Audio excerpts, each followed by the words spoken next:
Iran भयंकर missile माड़ जेरुजेलम उपर आकाशर बर्षला निया। इरान घन घन आक्रमण में जलुछि इज्राएल। इरान पक्षर बालिस्टिक मिसाइल माड़ में थरी उठी जेरुजेलम सहर।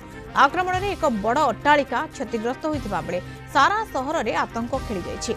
इरान पक्षर दुईटी पर्यायर मिसाइल माड़ कर इज्राएल एरो एवं डेविड स्पिन प्रतिरक्षा प्रणाली अधिकांश मिसाइल को आकाश में ध्वंस कर भी एक मिसाइल अंशविशेष सीधा सड़क एक बिल्डिंग उपर पड़ा। तेहरान ने इज्राएल कर आक्रमण और वैज्ञानिकों मृत्युर बदला ने ईरान एक बड़ धरणर आक्रमण करिछि। केवल जेरुजेलम नुहे बरं आराद और डिमोना निकट में मिसाइल माड़ होइछि। एथिरे अनेक आवासिक बिल्डिंग क्षतिग्रस्त होगा सहित किछि लोके आहत होइतबा खबर मिली। सोशल मीडिया रे वायरल होउतबा वीडियो रे देखा जाइछि जे जेरुजेलम पवित्र स्थान गुड़िक उपर आकाश में मिसाइल और विस्फोरण निया देखा जाउछि। लोकमानकु सुरक्षित स्थान बा बंकर को चली जाबा पई निर्देश दिया जाइछि।